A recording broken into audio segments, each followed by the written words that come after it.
Go. Hey, folks. We're back with another episode of Three Men and an Anime. Huzzah! Hooray! Yes. So it is November 20th, 2017. As always, I'm joined by my friends and co-hosts, Eric Carlson and Sonic Gav Leaf. How are you guys doing tonight? I exist. Mostly conscious. Excellent. So, this week we are covering Eric's most recent choice, Trigun. The Yay! trilogy. The trilogy will be complete, yes. Yes. We'll have done the three space westerns from the 90s. From basically all from 98, I believe. I think so, yeah. Yeah, 97, it was- 98. Yeah, see, as we've discussed before, this is the trilogy that meant Nadesco didn't get any recognition. Yes. Pretty much. Yeah, I remember what we did. We were doing Nadesco, and I was like, "Okay, I gotta. Why on earth did the show not get any credit? Why did no one talk about the show? Oh, it came out in '98. That explains everything. That explains everything. Oh, it came out the same year as Trigun, Outlaw Star, and Bebop. Huh. Yeah. Well, So alright then. yeah. Anyways, it took us a while to get to Trigun finally.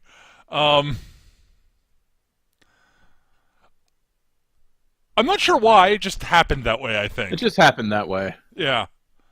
Like, I picked Bebop a while back because, Bebop. And then a Right. little while later, Gav decided, I want to actually finally watch Outlaw Star, so we did Outlaw Star. And then a while later, Eric's like, I kind of want to watch Trigun now. I want to rewatch Trigun. Let's do Trigun. Well, we think it would be fair, like you say, we'd all recommended one. Yep. And Eric was still trying to compete and, make us feel miserable about ourselves. And then he's like, you know what, actually... We'll lose Gav entirely, is what will happen. "Ah!" So, yeah. So actually, we got to watch one that was not a misery fest. Thank you, Eric. You're welcome. Hey, I don't always choose a Misery Fest. I also did Kill la Kill and Gurren Lagann. Come on. Yep. I'm starting to sense a pattern with you, though. What's that? I mean, Kill la Kill and Gurren Lagann are basically the same show.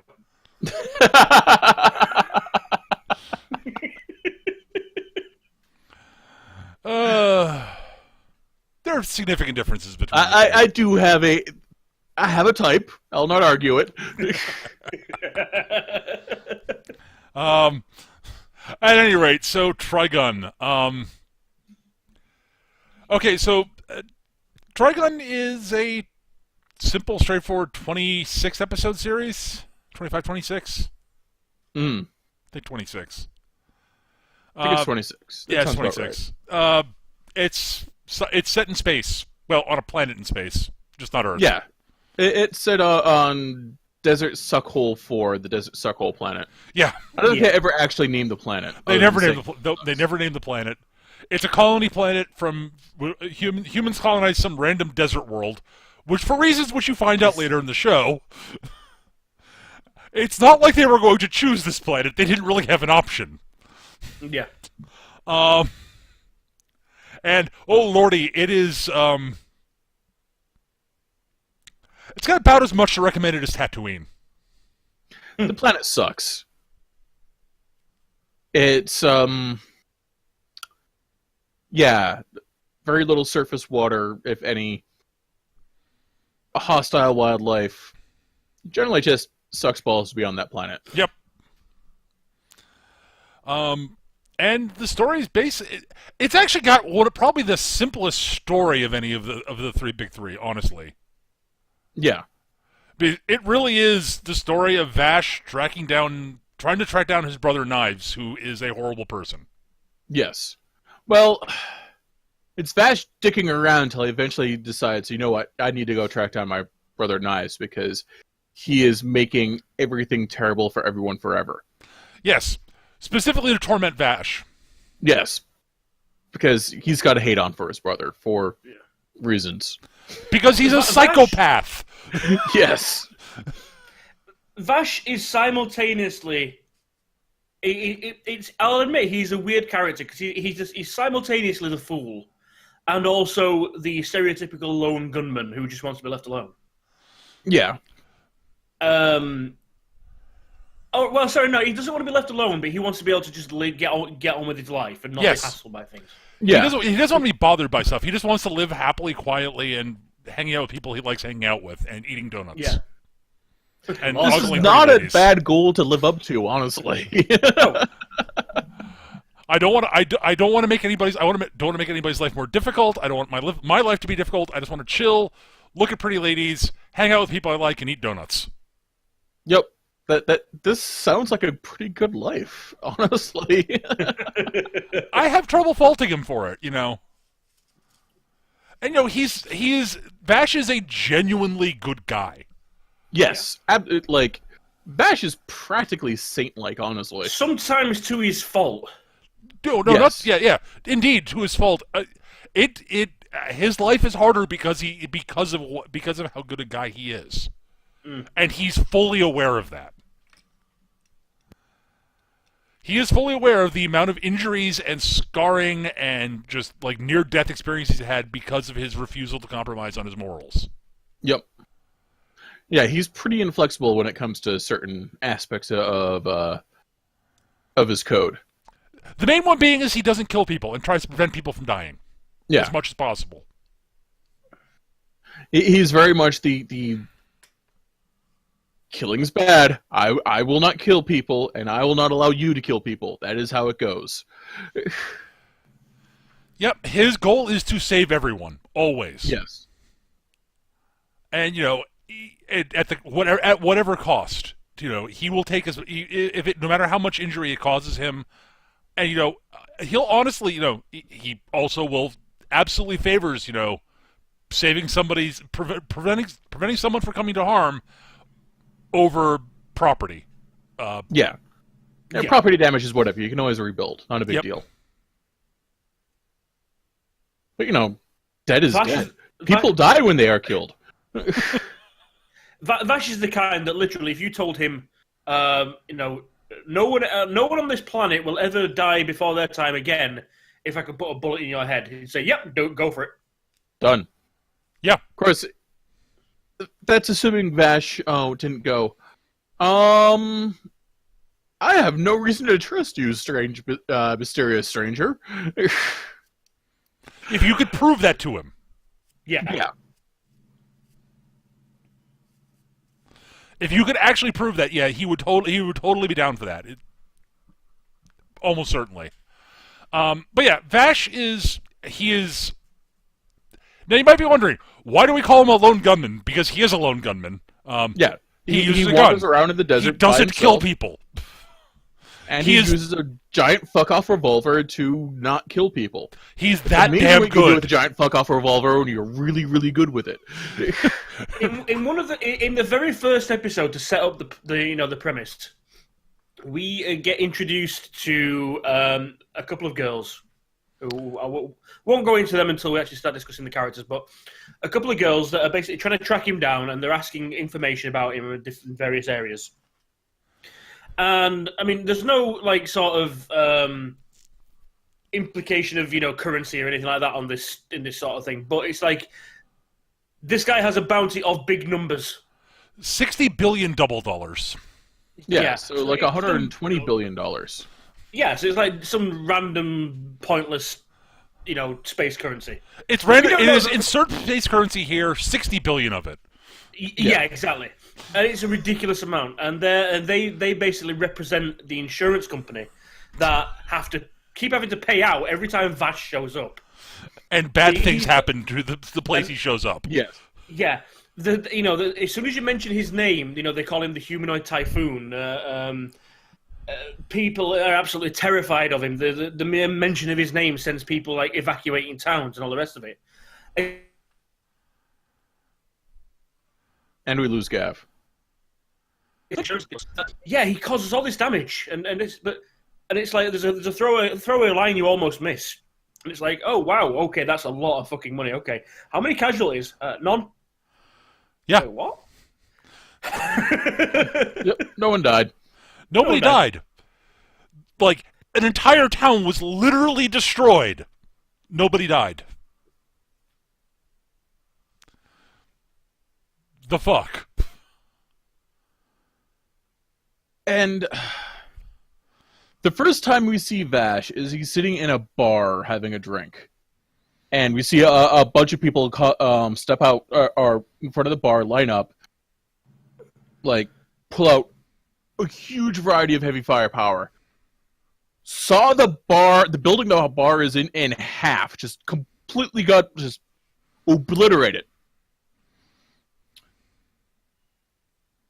The bar's sign falls over. Vash is there, hasn't moved a muscle with his drink. Puts down his drink, screams and runs away. Yes. Very quiet, very calmly puts down his drink, stands up, looks like he's about to do or say something awesome, screams, runs away. Yep. I'll also note, it takes, like, I think 3 episodes before he even draws his gun. Yeah. Yeah. I mean, they won't even acknowledge, like, the show won't even really acknowledge it's Vash for a long time. Like, he claims he's Vash, and other people seem to think he's Vash, but our point of view characters, the insurance girls, they're not sold on it. He just keeps on showing up when they're tracking him. Meryl isn't sold on it. Okay, Meryl isn't sold on it. Millie actually is sure he actually is Vash's Stampede. And she's right. Well, it takes a while to figure out that Millie is always right. Pretty much. We should talk. Honestly, I mean, talking about the plot is we've summed up the basic plot of the show. We'll hit the actual notes of what goes on in a minute. We have to talk about the characters because that's honestly the biggest main thing about the show. The main sort of strength of the show is the characters, not the plot or anything like that. Yes. Yeah. So we've talked about Vash and his basic motivations. We'll talk more about his background a bit later because that gets into actual plot details and spoiler stuff. Yep. So. The next are the 2 insurance girls. They work for the Benedelli Insurance Company, something like that. Yeah, something along those lines. Meryl Strife and Millie Thompson.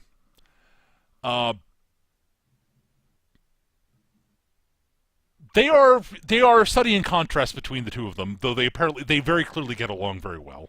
Yeah, they're clearly besties. Also, I will say flatly, it is virtually impossible not to get along with Millie. Yeah. Yeah, even if you have trouble getting along with her, she, beats you over the head until you do. With kindness, but yeah. Yes. Millie's a giant, and I mean that literally. She's got to be pushing like 6'7". Just a giant sweetheart full of the non-obviously mutated humans. She's one of the tallest. Yeah. She's as tall as Vash. She's basically as tall as Vash, and Vash is very tall. Mm.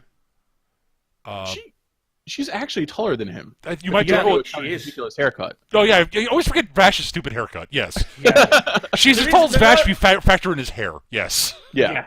They do a fair number of shots with her where they look, you get used to it. So a lot of the time she stood next to Meryl, and Meryl's relatively short. Yeah. So even though she's that tall, they scale them next to each other so that you can get them both in shot without it looking ridiculous. So you sometimes forget how tall Millie is, and then there'll be a longer scene where there'll be Vash, Meryl, and a couple of other characters that introduce along the way, and then just Millie at the back is just towering over all of them. Yes. Yep. With this massive cannon that she hoives around. Her stun Here's the gun. thing, Millie is all sweetness and light and naive good nature. Like she's. It is impossible not to think that she's a good person. Yes. And she assumes that you're a good person too until you prove otherwise. Yep. She carries what looks like a giant rotary cannon, but it fires. She calls it a sort of stun inertial cannon. accelerator darts. Yes. That she can use to like stun gun, but yeah, she uses it to like pin people to walls or send heavy things flying. And it's this giant thing. It looks like one of those, tripod-mounted rotary autocannon things. And she totes it around like it ain't no thing. yeah. Millie is monstrously strong. Millie's gigantic, monstrously strong, really Does it sweet, seem- and probably the smartest person in the show. Yeah, she doesn't She's overthink You things. underestimate her by a significant margin. And she underestimates herself. Yes. Mm. Vash has a great... It's like, Jesus Christ, she is way too sharp for her own good. Thank God the only thing holding her back is that she doesn't realize it. But yeah, there's a scene later on where, and like quite late in the series, where the girls end up having to get part-time jobs, and Millie ends up working a mining crew that are digging a new well, and she's just loving the hell out of it. She's the happiest little miner you'll ever see. But there's one scene where a huge boulder gets lobbed out of the well because it's in the way, and they're thingy. And Millie's the first one that pops up after it. And we sat for a moment and I had a chat, and it's like, we couldn't be certain whether she'd thrown that or whether there was some sort of mechanism behind it. How strong is she? I don't know. Strong enough. The answer is strong enough. But she is the most adorable wall you'll ever meet. Yes. Yes, absolutely. I adore Millie. I also adore Meryl for... Yes, Meryl is the counterpart. Yes, she's the one. She's basically Millie's superior, job-wise. She's the cynic to the optimist. I'm not sure how true that is, because Meryl's much more... Meryl assumes she's in charge, but I'm pretty sure Millie could just outrank her if she wanted to. Millie's just too nice to do so. I think officially Meryl is technically the superior of the two, but not by much. Again, it's one of those, yet it doesn't really matter. Even if she wasn't, Millie would follow along anyways, because that's what Millie is. Yeah, clearly. Like, it's just that she's the one in charge, quotation marks. It's more that they're more just droogs, and she's the one that takes the lead position when it's necessary. Yep. But she's definitely more cynical than Millie is. She's a lot more cynical. She's more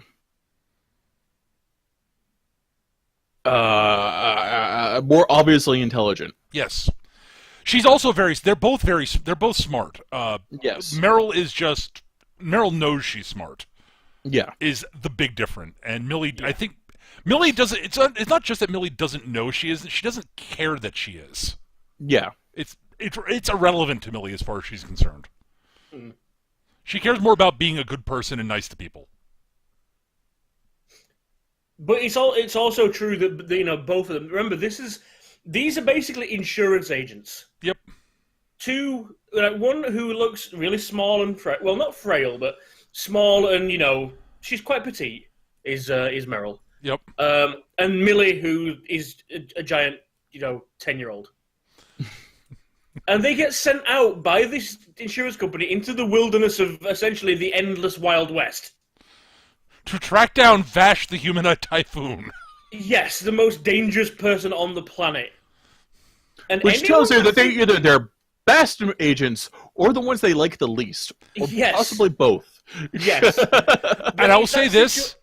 Given one of them is Millie, it can't be the one they like ones they like the least. That's true. Yeah. This is the thing we learn early on. If you underestimate these girls and think that they're not able to defend themselves, oh good lord, how wrong you are. Yeah. Yeah. I mean, and I say we've talked about Millie, and she's strong, she's she's tough, she can fight, she carries a giant stun cannon. Meryl is not as physically intimidating as Millie, obviously. No, but she's also Meryl's also charming when she needs to be. She knows how to lay on the charm. She's a bit more cynical. She's more obviously intelligent. She's considerably more cunning. Yes. Where Meryl completely where Millie completely lacks the guile, Meryl has a lot of it. To the point where she assumes guile where there is none. Yes. Yeah. Vash, this guy claiming to be Vash can't be Vash because there's nothing to gain by claiming to be Vash. So therefore, he is not Vash. That would be stupid. Oh my god, this idiot actually is Vash Stampede.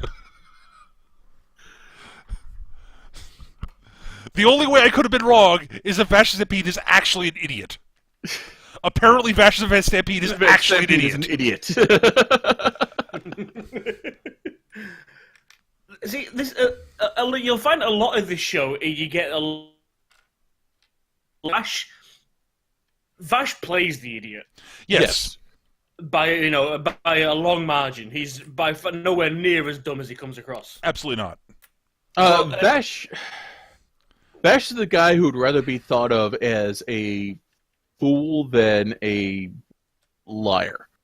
Yes. Like, you can call me a liar. You can, like, I am perfectly happy being thought of as an idiot as long as you don't think that. The difference is. Yeah. The difference is Millie's is completely and utterly genuine. Vash's is to a degree, but he's deliberately hiding something. Yeah. Yeah. Vash is playing the idiot is an act of guile. Yeah. Yeah. Whereas, yeah. It's not to deceive though. It's to keep people safe. Essentially. Yes. Yeah. But yeah, it's an act of guile because once people know that he's Vash, bad shit happens because people start gunning for him, either for the rep or the giant bounty on his head, or the giant bounty, or people run away in such a panic that they hurt themselves and others. Yes. But yeah, Meryl was fully capable of defending herself. Also, Yeah. she is a crack shot, and her favorite weapon is the Derringer pistol, a Derringer pistol, because she's got small hands and A Derringer pistol. Just the one. Meryl wears this long sort of cloak/coat. It's completely lined with Derringers. she carries like 50 or 60 of the damn things. Yeah. You only see it once. There's basically the episode that reveals her as, she's literally known as Derringer Meryl. Right. Yep. And she straight out of like a 90s action movie. She just flares the coat out, and it's just like, oh, good lord. She's a I walking remember arsenal. seeing that and going, Jesus Christ, how long is it going to take you to reload all of those, honey? Quite some time. Also, congratulations, you obviously don't skip leg day carrying all that fucking firepower around. Yeah, no kidding. But yeah, she actually, there's a gunfight at a tavern at one point, and Vash is basically trying to do his best to defuse the situation and do stuff. It's not a tavern, it's a saloon. You're this right. This is a space western. You're right, it's a saloon. And at some point, like, a light fixture falls off the ceiling and clonks one of the baddies in the head. And a little while later, after Meryl reveals her Derringer thing, Vash goes, "Oh, that's how that happened! Nicely done! She's a good shot!" Because she managed to pull that off without Vash actually noticing she did it at the time. Yeah. Which impressed the living hell out of Vash. That's another thing about Vash. For all the time he plays the idiot, he sees a lot. He pretty much sees everything that's going on. Yeah. So, yeah, that's pretty much the main cast there. A little later on, you beat Nicholas D. Wolfwood, traveling priest. Yep. Carries a giant cross, and it's giant and heavy because it's full of mercy. Yep. And not guns. Totally not full of guns. Not guns at all. Yeah, we should talk about Wolfwood. Yes. Wolfwood is, as Eric said, he's a priest. He's a traveling priest, and he carries a giant giant cross that's not full of guns. It's also got a rocket launcher in it, And a heavy machine gun. and it's also a heavy machine gun. Yeah. It's got all. Do you need some form of ranged firepower? It is inside this cross. Yeah. Yeah. It's basically like the world's largest fucking hand cannon, auto pistol. Yeah, basically. Until he flips it the other way around, and it's a rocket launcher. And in each of the two arm spurs, it's got a fuck ton of friggin' automatic pistols. Yeah. It's got a fuck ton of Glocks, basically.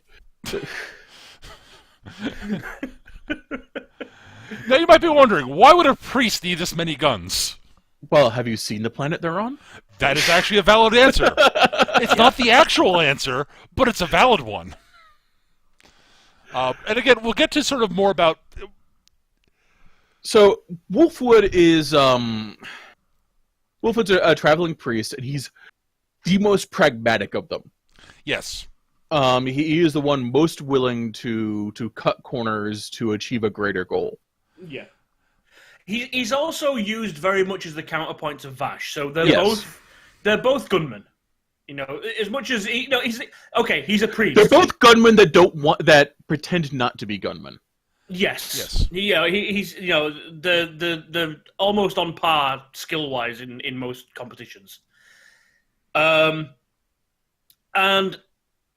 the difference is that even though he's a priest, even though he's playing in he does run an orphanage. You know, he looks after young children because that's how he grew up and all this sort of stuff. He's not afraid to put people down, or to kill others in. This is the thing with Vash. Vash will never, ever kill anyone, even if it means directly saving others. He will look for another way. Whereas Wolfwood will say, "Okay, yeah, that guy's life's in danger. You die, bang." Yep. Wolfwood Even is if vastly somebody more else- pragmatic, Yeah. and the two of them have real trouble understanding each other for a long time. They're also best friends. They also Or like they each other become a best whole friends. lot. Yeah, they become best friends as the series progress, and but they have a lot of trouble getting getting inside each other's heads. Like, I don't understand the logic train that let you reach this conclusion on both sides. Yep.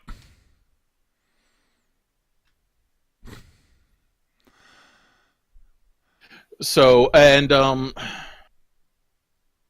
Wolfwood's got a silver tongue and a razor wit. Yep.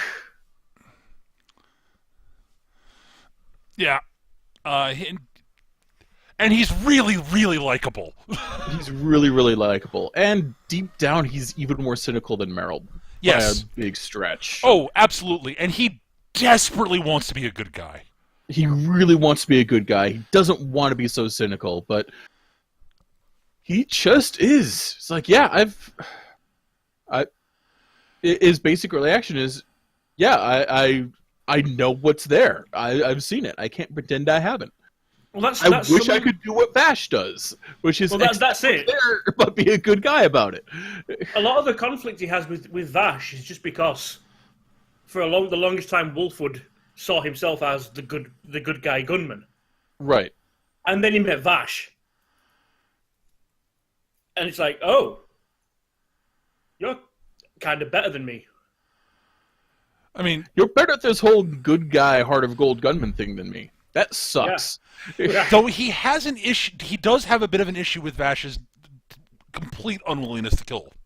Yeah. Yeah. Because there are times when he he calls him out on Vash on this, is that, yeah, because there are people you've spared, they're going to go on to kill more people when you're not Yeah. there. Yeah. And he brings this up several times. It's Yeah. like it would have been a net gain in goodness and the goodness of the world if that person that you let go wasn't in it anymore. And again, this is coming back round to Vash with his, like I say, good guy to a fault. Yeah. He has this really. It's almost like a. And I'll be honest with you, when we were first watching it, I was thinking that it was going. The big twist was Vash was going to be like a cyborg or something like that, a robot with basic programming. Humans must not die, sort of stuff. Because he is so hard to that goal. It's literally, like you say, the guy is saying he's going to go off and murder 50 more people or something on those lines, and Vash is like, well, I'm hoping you'll see better, and I'm not going to kill you. Well, yeah, Vash is firmly of the opinion that nobody has the right to take anybody else's life. That is just, Yes.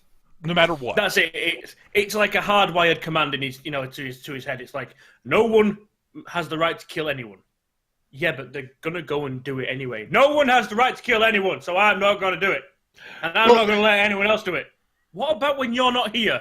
The thing with Vash is like, yes, I could kill him, but that eliminates the possibility of his redemption. Yes, that is Vash's, and it Like- is like that simultaneously. Yeah, go ahead. Yeah. That is the crux of Vash's things. Everyone deserves another chance. Everyone deserves to try to live the best life they can. And if I just kill this guy, then he will never have a chance of redemption, or to come out of whatever it is he's in and become a good person. And that's just I don't have the right to do that to him. That's his whole shtick. That's the inviolable law that he lives by. Yep. Yeah. Well, I mean, until... we get until not to go through the to plot. We get a bit later on where we meet a group of other gunmen who literally we are introduced to them by them slaughtering like cattle an entire outlaw gang. Yep. And I mean, when I say gang, I mean like 100 tiny nation state, really. Yeah. And these guys absolutely annihilate and slaughter them. And when and they are the one or two of them are your typical anime villains. The revel in the death and the pain of others, and blah blah blah. Oh, I'm going to murder everyone that I ever meet. Blah blah blah. And Vash meets them, and he's like, "Oh, okay. Well, I've defeated you. You can go now." Wait, what? I mean, he goes to make sure to go to the effort to make sure it'll be very hard for them to do what they're currently doing anymore. Mm. Because he completely wrecks their whatever gadgetry and such they have. Yeah, he wrecks their gadgetry and utterly humiliates them. Yeah. Like there's no small amount of. They all are faced with the realization that if Vash had chosen to kill them, they would be dead. Yeah. And there's nothing they could have done about it. It's like, oh. Well, especially the early ones. The later ones, that's less of a thing for reasons. The Gung-Ho Guns are an interesting collection of rogues. Yeah. It's also their arrival is also the first time that we see Vash go serious. I mean, we've seen him go serious, but we don't know the sort of level that he can reach. There's the one point where where's the one fight against the giant mutant and his dad, where we see Vash early on. Yeah, where we see Vash bust out with a bit of what he's good at, and Meryl comes to the realization, holy shit, that really was Vash the whole time. Yeah, that's the one thing. We meet there's a running gag of there's a mutant family that live out in the wasteland sort of thing, and their dad's an old codgery, typical mad scientist sort of looking dude. The mum's a 20-foot behemoth with a massive skull. Yeah. There's a daughter that's a complete takes after her dad, super babe sort of thing, and then the brother is another 20-foot super mutant with a mechanical arm and all this sort of shit. Rocket fist! With a rocket fist, yeah. And there's one bit where dad and son are terrorizing a town. And they were let out of jail and have shown up to take out Vash. Yes, and they come after let Vash. out of jail. They busted themselves out. And then were hired by the town to capture Vash, so they could use the reward to fix the terraforming plant that's failed and is slowly destroying their town. Yeah, which is like I say, Vash is he's fine. Okay, you want a one-on-one fight with me? Fine, whatever. I'm not going to fight you. He's not gonna lay down his life, but he's not going to actually actively fight him. He'll just run away. He'll just run away until he turns around and decides to rocket punch the local townsfolk. To which point, okay, well, Vash is like, no, enough of this shit. Pulls out his gun. 6 bullets later, the fight's over, and no one is dead. Yep. It's pretty awesome, honestly. It really is. It's the first time we see him actually use the gun, if I remember correctly. It's the first time he fires the gun. Yes. He's drawn a couple of times and held it, but never fired. Yeah.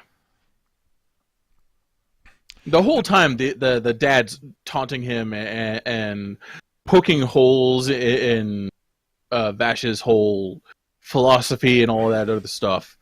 And then there's 6 shots, and the fight's over. Yeah. Pointing out that Vash actually can back up his philosophy to a large degree when he's present. It's like oh, okay. Well, all right then. And the town gets the bounty for returning the old dude and the mutant son to jail. Yeah, what are they? The Nebraska brother? The Nebraska's family. Yeah. Yeah. Yeah. So they're like, well, we're not in desperate need of money anymore, so we're not gonna try to turn you in, Vash. Plus, you saved like a whole bunch of us from a giant psychopath that we kind of stupidly hired. So thanks. Yeah. And the only reward Vash takes is tuna sandwiches. Yep. And pancakes. He really likes pancakes. He likes pancakes. Food. Yes. Yeah, he's a big fan of food. Yep. They're just like, yeah. He gets to eat for free there and take some food with him. It's like, okay. And again, Meryl and Millie are Meryl's just like, what? But what? And even at that point, she's still not 100%. Well, at that point, she knows it's Vash now, but she's still not willing to accept it because that means she's been an idiot for a very long time. Whereas Millie's just like, okay, Mr. Vash is leaving now, we're going to.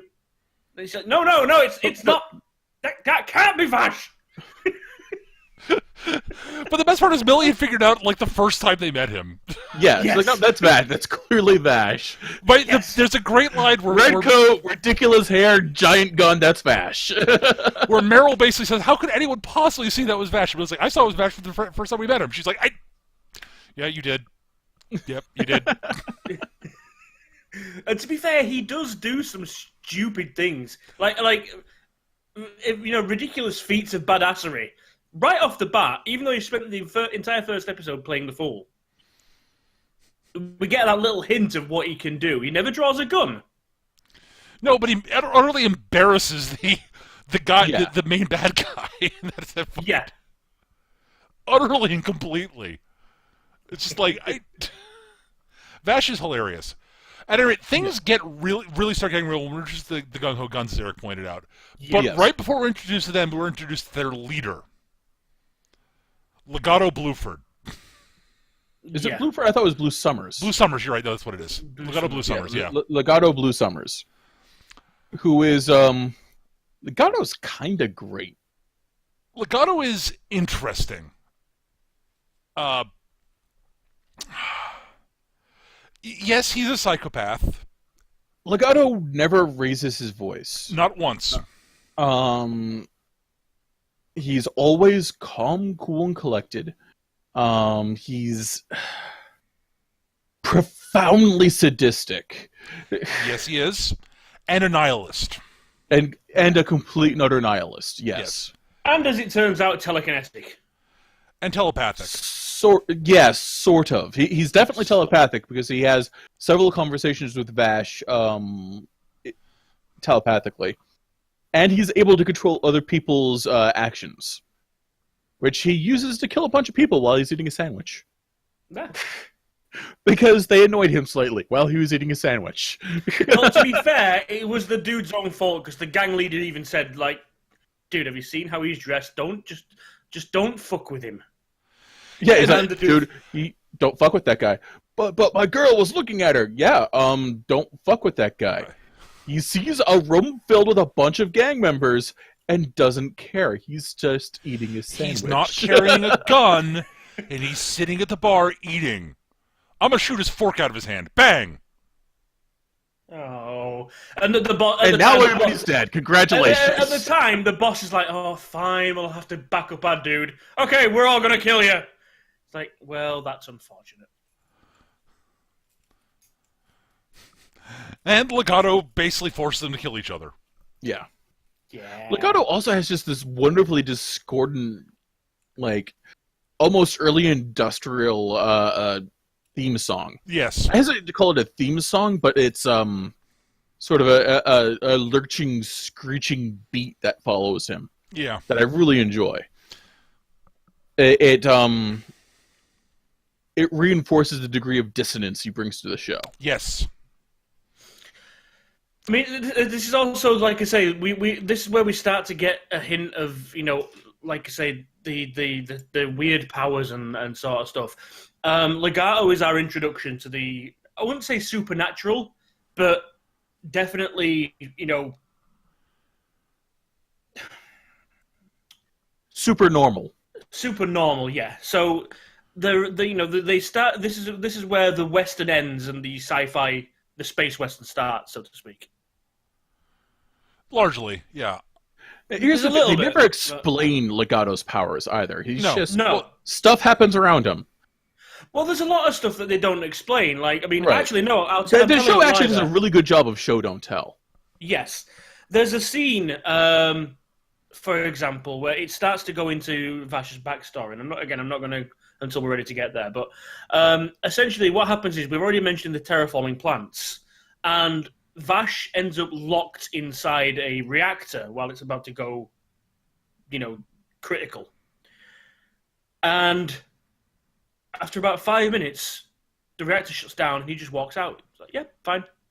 Yeah, it's cool. And everyone that knows anything about the reactor, like, how the fuck? You were inside the reactor, there's no controls in there, what the fuck? And that's the first hint you get that there's something a little bit weird about Vash. Yep. Beyond just being a weirdo. Yeah. Yes. Besides being demonstrably strange. Yeah. Up until that point, he's just a little bit weird. Now it's like, okay, there's something weird about that guy. Yep. Yeah. And so yeah, Legato. As much as Wolfwood is Vash's opposite, Legato is his foil. Legato is literally everything Vash isn't, basically. Yes. More or less, yeah. Legato has no passions. He has no... Other than some mild enjoyment he gets out of his sadism. And it is mild enjoyment. He never does much more than, correct the corner of his mouth. Yep. He never raises his voice. He takes everything deadly serious. As serious as you can be such a profound nihilist. Yeah. Oh no, he fully intends to wipe out humanity. Yeah. No, he's like, I'm going to wipe out humanity because I really don't see the point in their continued existence. And yes, that includes me too. But first, I'm going to make you suffer, Vash. Well, that's the thing. With the guys at the bar, he gives them one warning. He says, "Look, I'm going to kill all of you. What does he call them? It's vermin or trash vermin, or something like that." It, yeah, I'm going to kill humanity as the vermin species that it is. But I wasn't planning on killing you guys today. But if you want to jump the queue, that's fine. Yeah.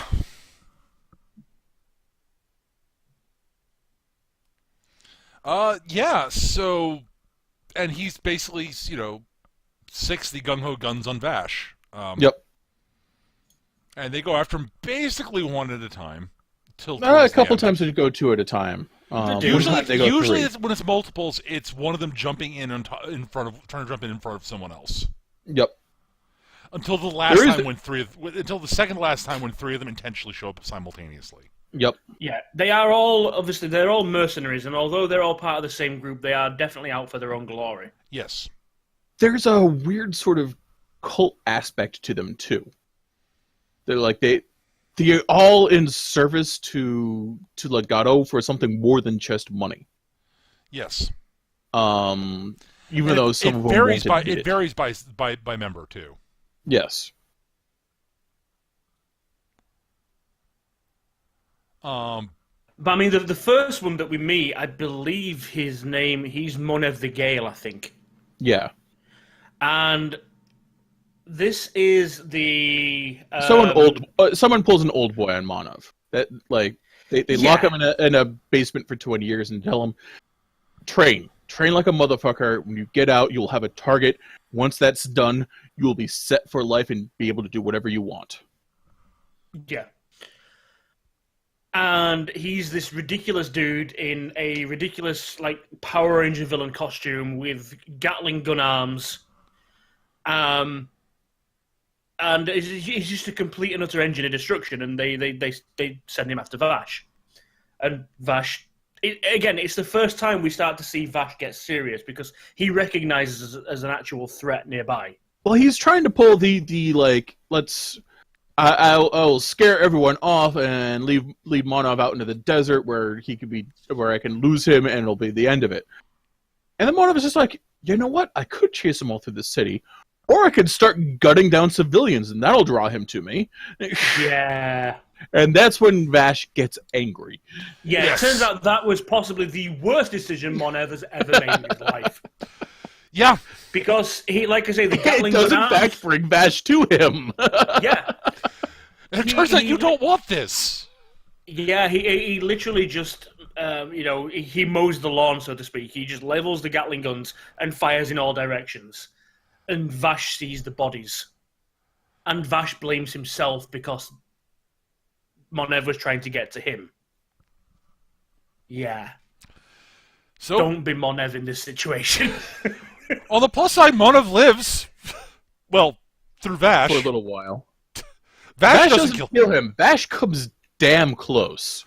Vash And almost Monov does. is a broken man after this because, like, Yes. oh my god, I spent 20 years training for this moment, and he mopped the floor with me. I pissed myself weeping, begging him not to kill me. Yeah. Vash is an absolute monster. When he wants to be. When he feels he needs to be, rather. Because he never wants to be.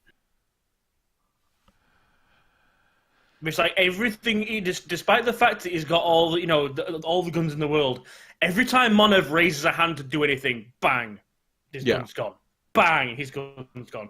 Bang, his armor's gone. It's like, oh, fuck. Sorry. I'm so sorry. I have no idea what I was thinking. Ah!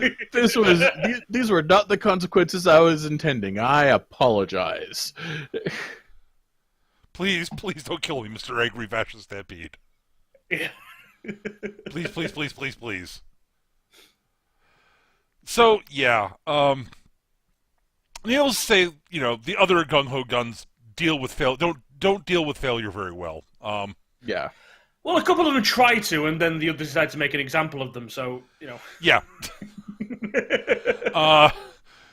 Yeah.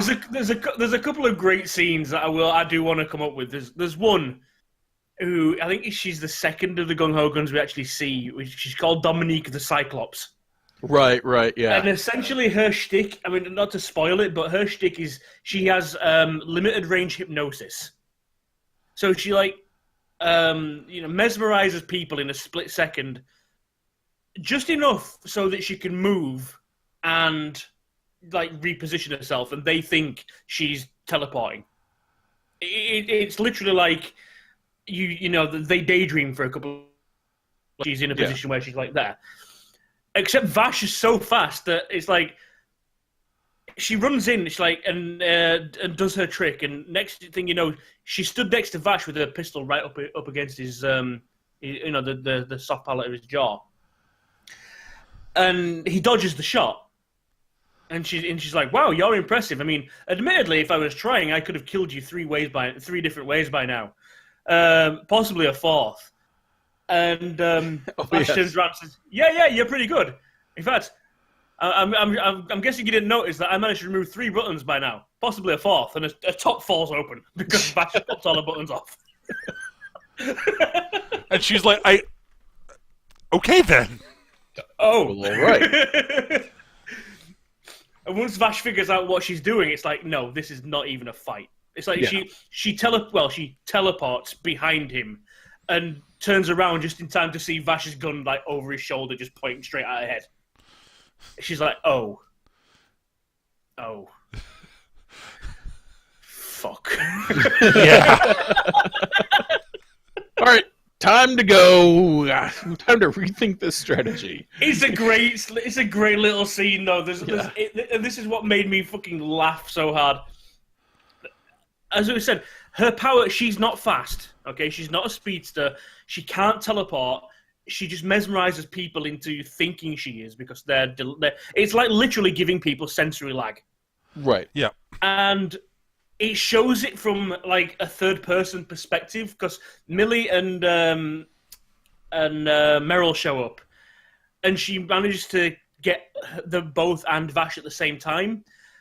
And then from a third person's perspective, you see them, all three of them, just like go, and then Dominique just runs off. Normal pace. She just like runs away until they all wake up. Like, wow, where did she go? Wow, she's so fast.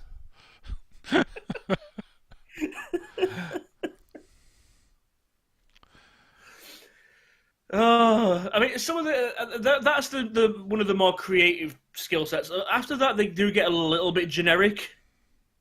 Nonetheless interesting, but stuff we've seen before. Honestly, the only two that are really of note after that are there are three of note. Technically four. The puppeteer, the sax guy, the guy who plays the musician. Yes, something the horn freak. About the sax. And Chapel Black Church. Chapel Black Church, yes. Yeah. And he's important because of his relationship to another character. Yes. Wolfwood. The guy's known as Chapel. Yep. He's a priest. Come on. He trained Wolfwood.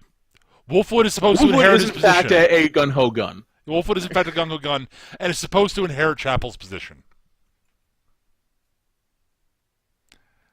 And his whole shtick was that he was supposed to get close to Vash to kill him. But he doesn't actually want to kill Vash. He likes hanging out with Vash. Actually, he wasn't supposed to kill Vash. He was supposed to lead Vash to Knives. That's right, yes. Oh, haven't we mentioned Knives? Okay, We've mentioned the name Knives. We've mentioned that Vash has a brother. And we didn't mention his brother's name was Knives. Yeah. This tells you everything you need to know about that character. Yes. That's all we know at this point, yeah. Yeah, So. I will say this. Vash's full sort of, his name plus main nickname, Vash the Stampede. Knives is actually often known as Millions Knives. Yeah. Which is amusing because he doesn't ever use a knife as far as I can tell. No, he doesn't. No, not that I've seen. One of the reasons we don't see Knives is because he spends almost the entire series convalescent, shall we say. Yeah, for a very good reason. Yeah. So, turns out Vash and Knives are in fact extra-dimensional entities from inside these terraforming plants. These plants somehow, unexplainedly, are powered by entities like Vash and Knives. Vash and Knives. Space fairies. Yeah, space fairies for all intents and purposes. And Vash and Knives manifested outside of the plant, but on the original colony fleet. Yeah. That was out looking for suitable species to, well, drop the largely asleep human race onto, so that they could do the colony thing. Colonize a whole new world. But, I mean, it's at this point we start to realize that Vash, his birth certificate may not be real, if you know what I mean. He's been around a while. Yeah, over 100 years. Yeah, he's at least 130. Yep. So, yeah, Vash and Knives were raised by the non-cryoslip crew of the colony ships, of the colony fleet. Yep. Yeah. Most of them were fairly decent people. Well, some of them were very decent people. One of them was a borderline saint. One was a colossal asshole. Two turned out to be kind of two turned out to be kind of jerkish. One of whom, yeah. Yeah. It was kind of they were all most of them were flawed human beings, with the exception of Ren of Ren. She was pretty flawed. She was just Rem was almost insufferably flower child-like. Yes, I would agree with that for the most part. She was very influential on Vash, shall we say? Yeah. So Vash and Knives they're both geniuses, it turns out. Vash is a little bit more naive than Knives is. Yeah. He's a sweet. But Knives is actually a fairly decent kid. But eventually, the sort of ongoing sort of verbal abuse and occasional actual physical abuse from one of the crew members basically pushes Knives to the point where he's like, "Yeah, fuck all this." Yeah. It's the typical, he's seen one bad human, therefore all humans are bad. He takes the lessons that Rem teaches them and chooses the pragmatic view of it every single time, rather than being able to actually see, life for what it is. There's a scene where they're in the garden part of the ship, where Rem, Knives, and Vash, and they see a spider and a butterfly. And the butterfly is stuck in the web of the spider, and Vash is like staring at it, transfixed, trying to figure out how to proceed. And Knives just reaches over and crushes the spider, which pisses off Vash. He's like, "Why? Why did you kill the spider?" But you wanted to save the butterfly, right? But I wanted to save them both, but that doesn't make any sense because then the spider starves, Vash. Yeah. It's literally that, they both reach out at the same time. Vash goes to save the butterfly by freeing the butterfly and not harming the spider. Knives just kills the spider. Yep. This tells you most of what you need to know about the two of them. Yes. More or less. Which is, again, it's that whole situation we've already discussed with Vash. He will never kill the spider. Yeah. I will say, Knives is not completely wrong on that situation. Right. The problem is that Knives' philosophy does not scale up to sentient beings very well. Unless you're actually a sociopathic psychopath. Unless you're actually a sociopathic psychopath. Or in his mind, unless you are a superior being looking down on. Well, there's that too. Right. He considers he and Vash basically, and the beings who live in the plants to be vastly superior to humanity, and humanity doesn't deserve to exist. So his goal is to wipe out humanity. Right. Well, clearly, because humanity it has beings inside the plants, and he's saving the butterflies by killing the spiders, as far as he's concerned. Yep. And so he basically sets things up so that the colony ships are going to crash on the planet and kill all the people on it. And Rem managed to stop that from happening, saves most of them. First, he goes on a bit of a Rube Goldbergian murder fest that's all set into motion by... He kills everyone without killing anyone. Yes. No, he actually kills the captain himself. Oh, he does, yes. Right, he does pop the captain himself. Everyone else, he doesn't actually lift a finger. He just manipulates them into doing so. Yep. Because he's really good at finding those levers in people and making them do terrible things. Yep. Anyways, Rem managed to save the colonists at the cost of her life, which breaks Vash's heart. Right. But because of this, Vash takes two pieces of information from her and literally takes them to heart. And we keep getting flashbacks of it all the time. So one of them is literally when everything's happening and the crew are starting to kill each other. Rem is literally, she's the one that comes out with, no one ever has the right to take anyone else's life. And that's it. No explanation, no caveat, no other... there is no set of rules with this wording. It's just literally, that is the rule. And that's the one that Vash takes to heart and holds on to. The only other real memory that he's got is her telling him to take care of Knives. And a song that she used to sing. Oh, and the song, yeah, sorry, yeah.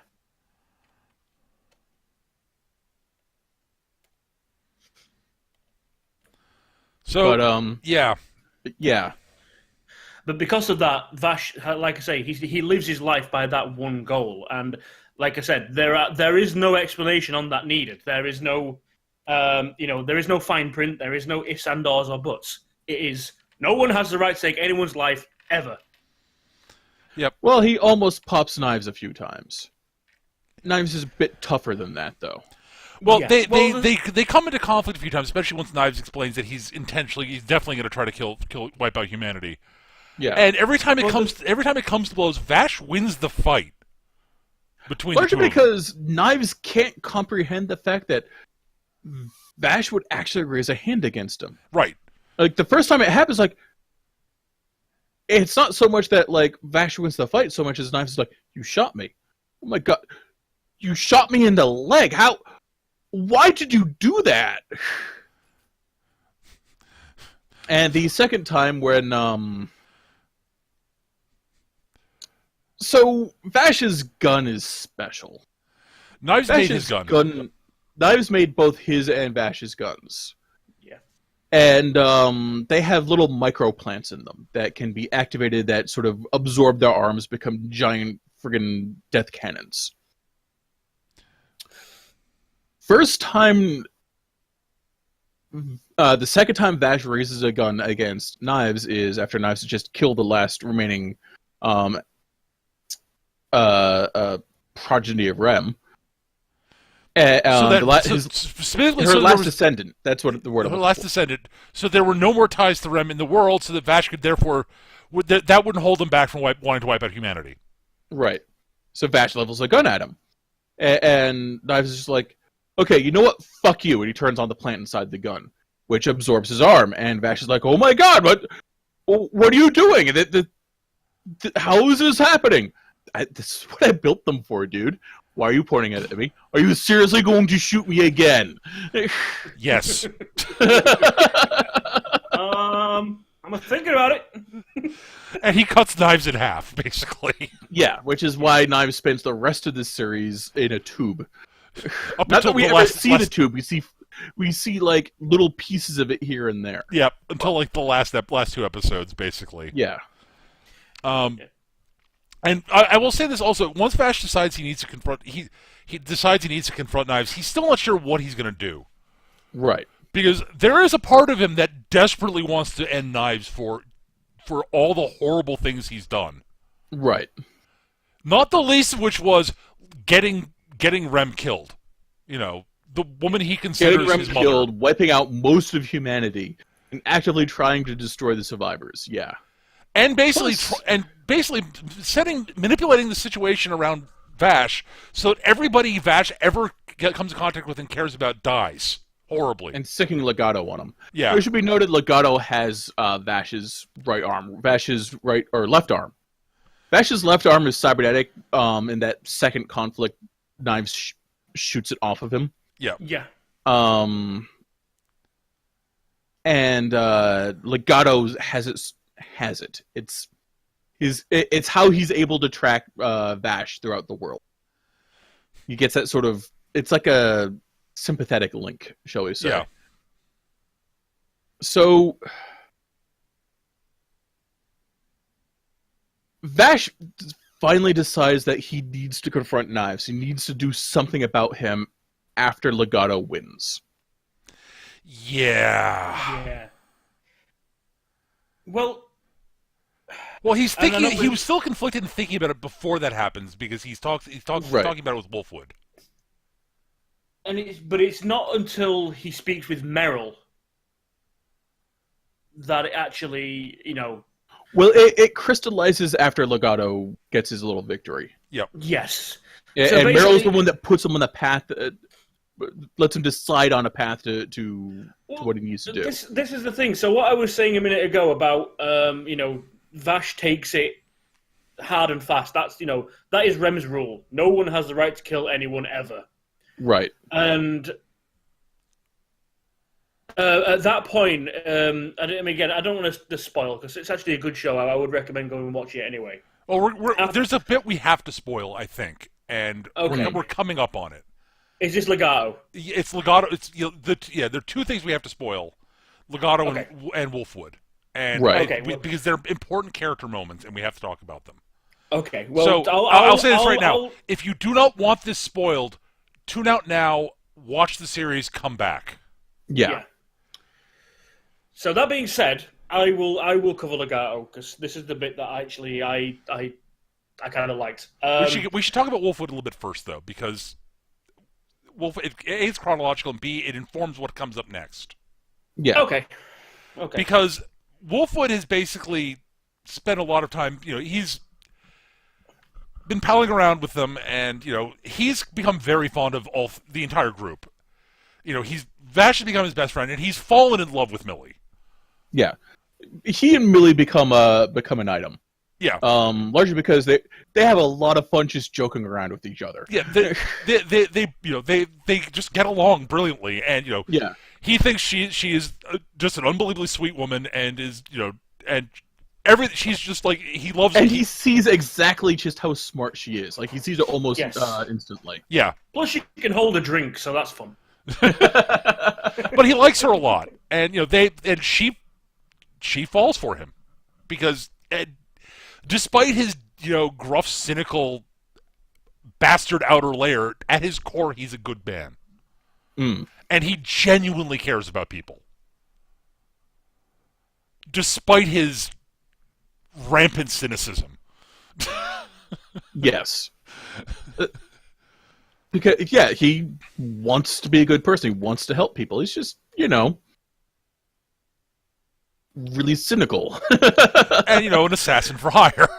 Right. Well, And specifically, but yeah, you clearly want to help people. You clearly have a good heart, and you work and she towards can the see goal this. of helping people. Yeah. Unfortunately, so he Plus, basically you get my jokes. yeah, exactly. So he goes out and decides to have it out with Vash, and because he's been confronted by Chapel, and because Chapel's like, "Why the hell have you not killed him yet?" And he's like, "Well, I wasn't supposed to." Well, that's changed. Fuck. So he goes out to confront Vash, and is like, because they had a sort of a duel that neither of them were going to shoot each other much earlier on, and it looks like he's about to he's trying to get Vash to tell him exactly where his morality comes from. And Vash eventually explains the whole deal because Wolfwood lets him know that I know who Knives is. Yeah. And he basically lets slip exactly what his deal is. And Vash is like, and so what are you going to do? What is your why do you hate what is the deal with you and Knives? Because he knows who Knives is, but he doesn't know what the full relationship between Vash and Knives is. And Vash explains it to him. And, Wolfwood asks him, what are you going to do when you meet him? And Vash is just, I don't know. And he explains, Knives took someone he deeply cared about from him, but he doesn't know what he's going to do. And Wolfwood sort of, that's when Wolfwood basically takes, it's like, okay. Right, I'm siding with you against my former teacher and Legato and the bullshit, because fuck this. Yeah, Vash, you go deal with this thing. I'm going to go fight Chapel. And he beats Chapel. Yep. It's a long, hard fight, but he beats Chapel. And then as he's walking away with a well-deserved apple, which is a recurring theme between him and Chapel, Legato takes control of Chapel and makes him shoot Wolfwood in the back. Yep. The whole time making sure that Chapel's fully aware of exactly what's happening. Because Chapel was willing to let Wolfwood go at that point. He's like, yep. He's proven he beat me. He can walk his own path. Legato's like, no. Also, it's going to be really funny to just rub into your face that you really have no agency in anything you do anymore because I'm here. Yep. But the thing is, we see him going to pull the trigger, and we see Wolfwood look back at him. Yep. And they pull away, and we hear the gunfire. We don't know who shot who. Mm. And eventually, Vash has dealt with the sniper he's been dealing with, and Legato Wolfwood. Vash sees Vash watches the sniper Vash takes out the sniper. His guy's like, well, guess you're not going to do much without your gun. Sniper's like, mm-hmm. Pulls out his gun and shoots himself in the head. Pulls out a pistol and shoots himself in the head. And Vash is like, but God damn it! Why would you do that? Why does this keep happening? And this really fucks up Vash because, yeah, I've seen people die before. I haven't been able to save them, but who does that? Suicide is the single most incomprehensible thing to Vash. Yes. It's just out there. Anyway, so Wolfwood comes up to him, and they have a little talk. Vash explains that he didn't, he couldn't, he failed to, he was completely unable to save someone. And Wolfwood said, I forget exactly what he says. Wolfwood's like, well, that sucks. You just got to try harder next time. Yeah, basically, it's like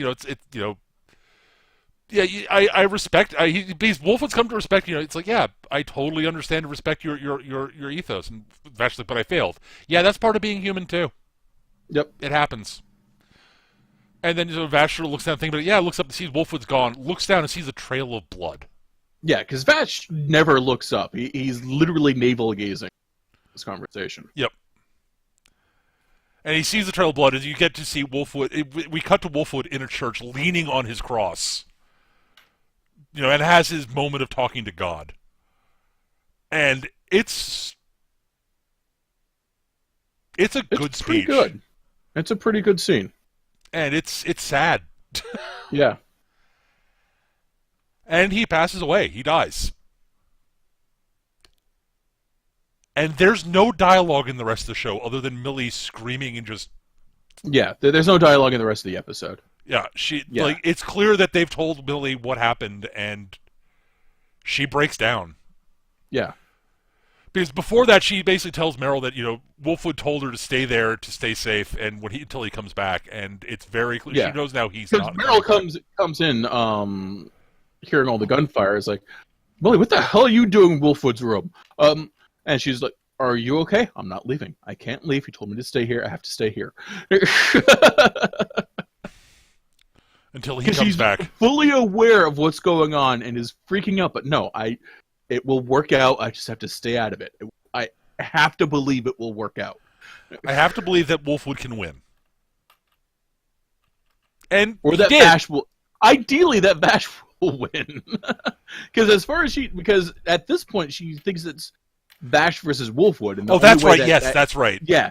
And the only way that works out is that Vash wins because he won't kill Wolfwood. Right.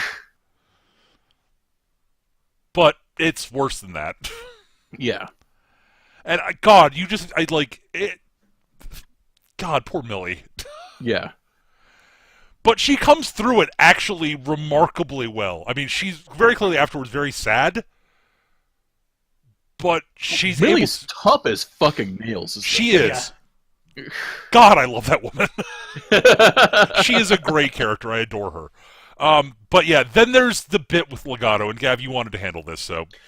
Yeah, so it's not so much Legato himself that got to me, but essentially, at this point, this is the last of the Gung-Ho Guns. It's all been dealt with, and Vash has had enough. So he goes after Legato, and and gets down into that one-on-one situation with him. The problem with that is, and again, not to go too far into it, bottom line is this is where Millie and sorry, I can never remember Meryl's name. Millie and Meryl. Said it. I was reading it. That's why. They've this Millie's broken through her her grief, and she's like, no, we're still insurance agents. We still have to go help Mr. Vash. We still have a job to do. Blah blah blah. And they get there, and it's not just the job thing. She also wants them to go after him because she knows Meryl's fallen in love with Vash. Yeah. Yeah. We see this slow evolution of Meryl's feelings for Vash, even if Meryl never quite admits them until the last episode. Yeah. And it's very clear Vash is very fond of Meryl also. I mean, yeah. He loves her, but he loves basically everybody. I mean, he loves most pretty women. Let's be honest here. Well, it's a weird thing because there's a scene really early on where he's in a bar and he gets set up with basically prostitutes. Yep. And their whole shtick is they're going to go in and rob him blind when he's out and all the rest of it. And it's like, yeah, we went in and we just kind of talked for a bit, and then he asked us to leave. Oh yeah, no, it wasn't that. It was they were going to go in and show him a good time because he had just saved the town, helped out the whole town. Oh right, sorry, yeah, it's that one. Yeah, sorry. Oh yeah, that's it. So I for some reason I can remember the conversation with the John. Not the John. The well, I hasten to say pimp, but the guy that that organized it in the first place, and she's like, yeah, we tried to thing, but he was like, he just thanked us and went to sleep.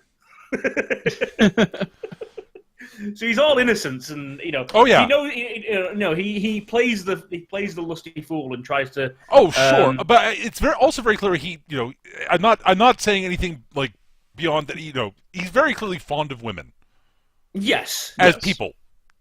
Yes.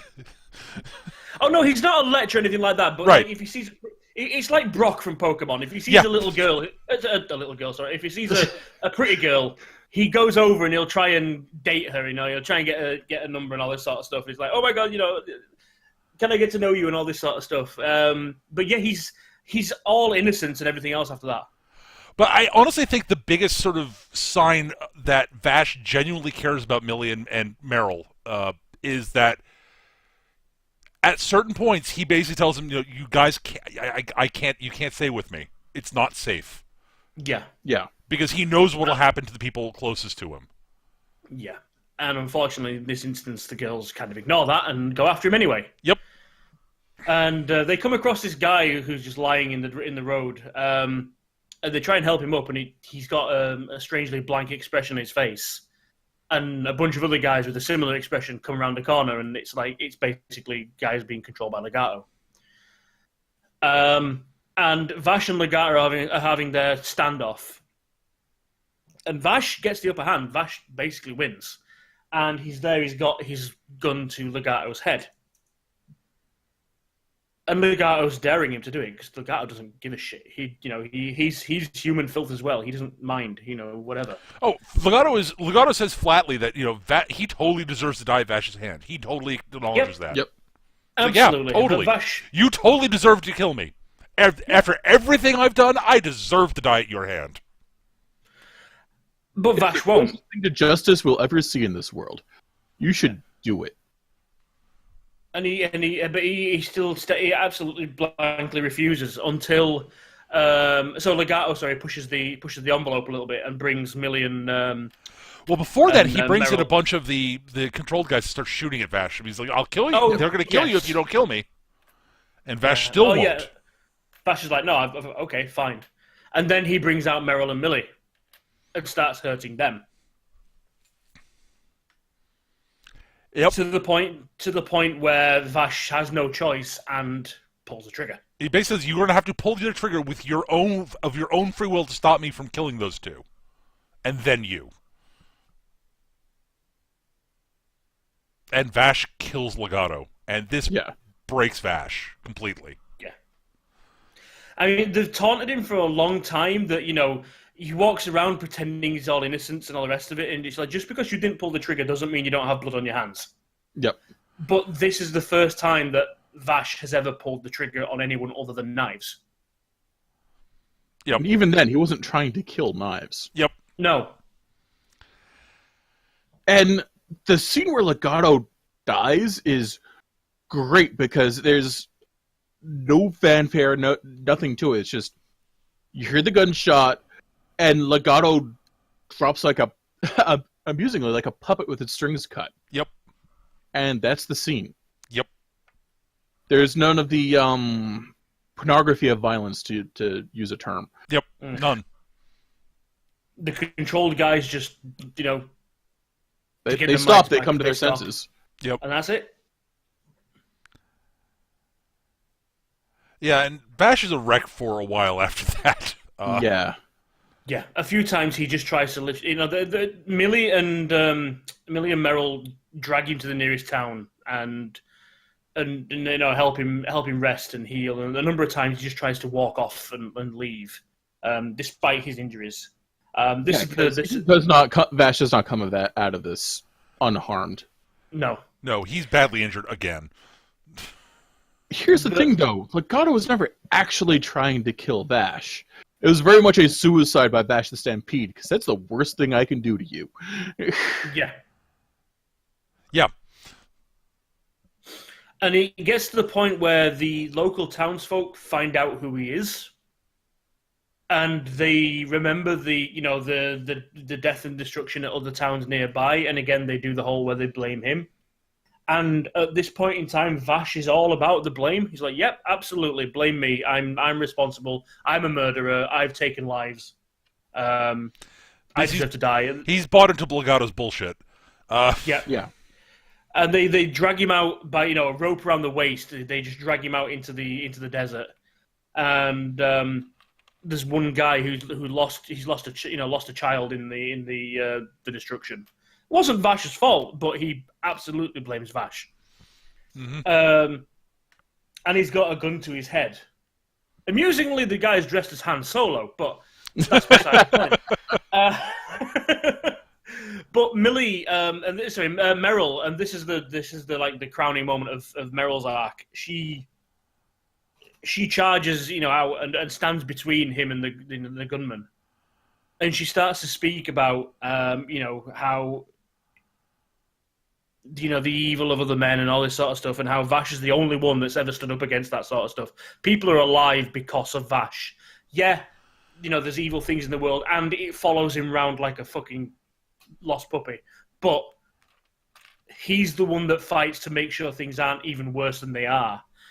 And the guy is still, but he's responsible for my son's death, and I should do it. And Meryl actually comes out with something on the lines of, "Are you sure about that? Do you want to be a murderer? Because that's not how things should work. No one," and she actually says the line, "No one has the right to take anyone else's life." And Vash hears this and just looks up and sees essentially the fucking vision of Rem. Right. But Meryl expands on the idea.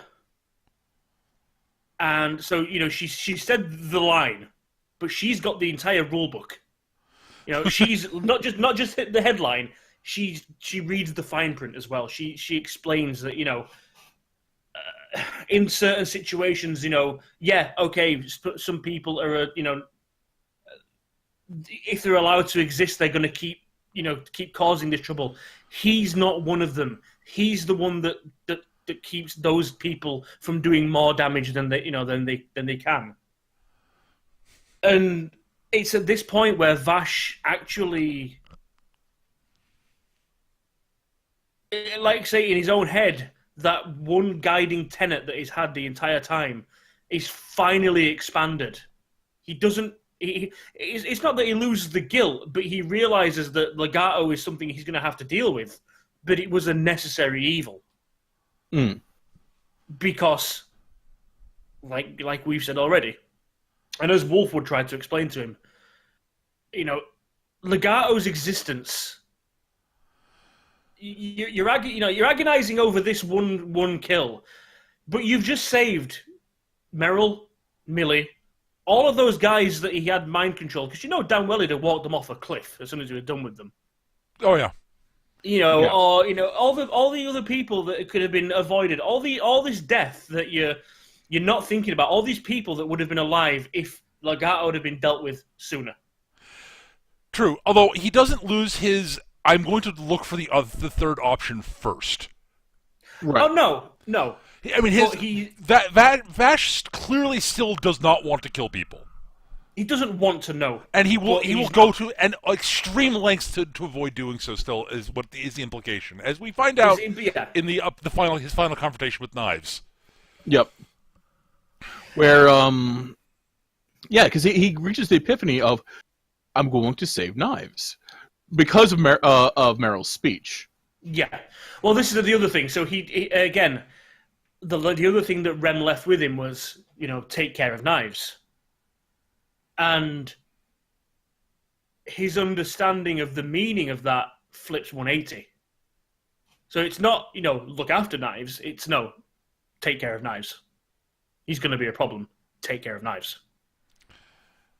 Well, he's got to save. He's got to save Knives from himself, basically. Yeah. He needs to save Knives, which means he needs to redeem Knives. But he's got to stop him also.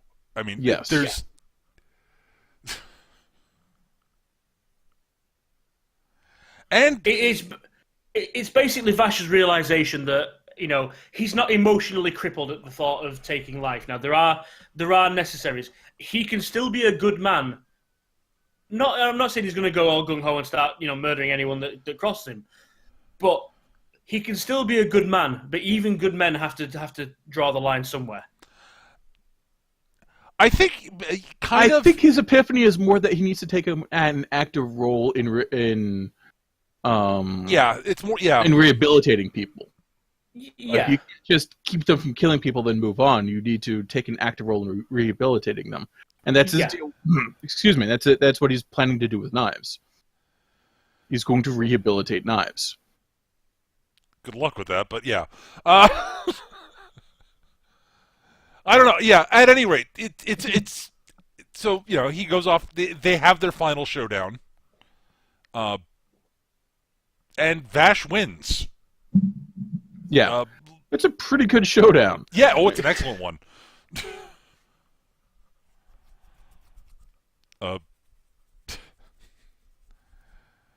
They pull out all the tricks. Yep.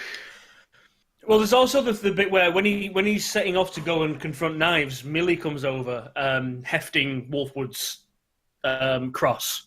Right. Like it's nothing because it's Millie. Because Millie, yes. Because it's Millie. It's like, hey, he'd want you to have this. You should take it with you. He'd have this. Bang. And Vash is like, tries to heft it. He's like, wow, this is heavy. Yeah, because it's so full of mercy. And in that last episode, now we know exactly what's in that. That makes it even better. Oh. Yes.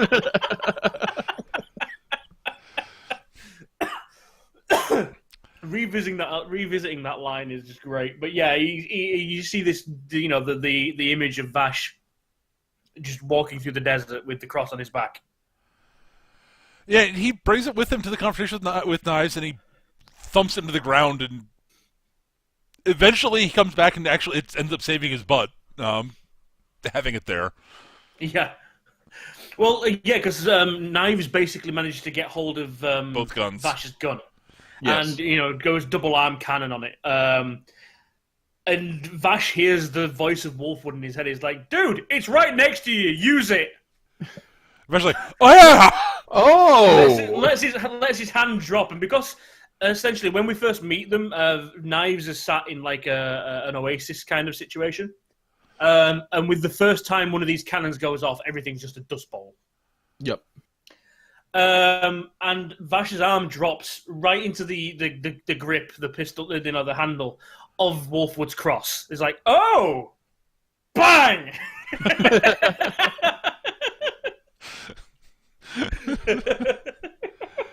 Yeah. And so Knives is defeated, and Vash carries him off to rehabilitate him somehow. No, he puts a bullet in both of Knives' shoulders and both his legs. Yeah. He's like, yep, So nope, you are not doing anything violent anymore, you my brother. Yeah, when he says rehabilitation, he means it.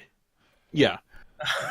Mind you, Vash is also not without a bunch of holes in him, but Vash has been out in the world getting his ass kicked every day. I say Vash is used to it by now. Yeah, Vash has a considerably higher pain tolerance at this point. Yeah. Now, the only thing that I will say is, and I know I was left, I'll be honest with you, I was left a little bit flat with the ending. Mm-hmm. Because we get that scene, we get that great, the final fight and all the rest of it, and the final monologues. We cut back to Millie and Meryl. And I forget the exact lines, but it's something on the lines of, do you think we'll see Mr. Vash again? And Meryl's like, yeah, he won't keep me waiting forever. Or something along those lines, he won't. He would never leave a woman like me. He would never give up a woman like me, or something like that. Yeah, something like that. Yeah. But then we cut back, and it's just Vash walking into a town with knives over his shoulder.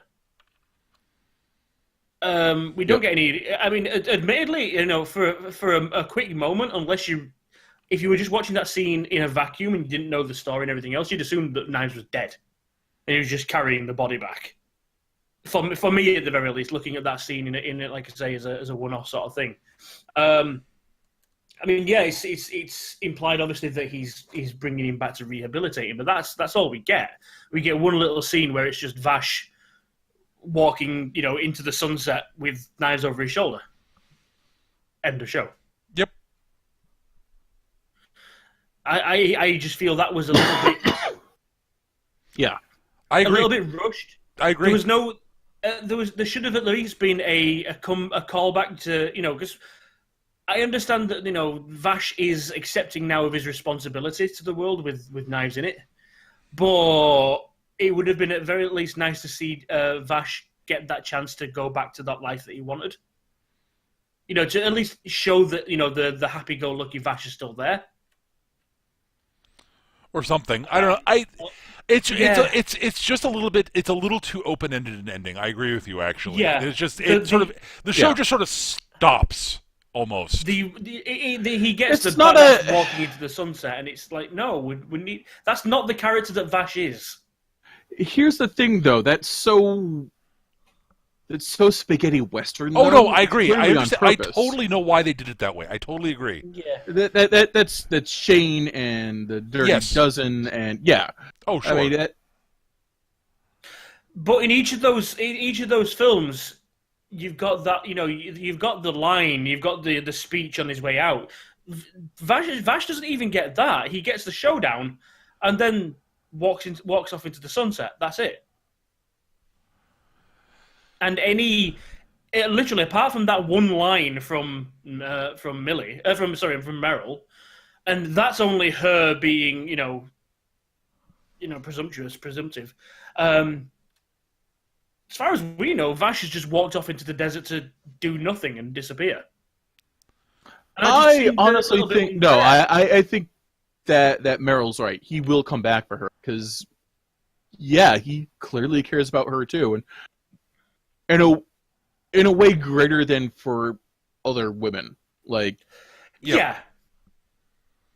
Well, he's projecting Rem onto her, if nothing else. But yeah, to a degree. But yeah, to a degree. But I understand what you mean. But I just think it just seemed. It's like we've established that Vash is more than just the stereotypical cowboy badass, and then he gets the stereotypical cowboy badass ending. It's like, no, that's not him. No. It's less that for me and more just it just felt like it sort of just stopped. It just sort of stopped, and it's not the worst ending by any stretch of the imagination. Yeah, I mean it's not like the end of Overlord or No Game No Life or so many other shows.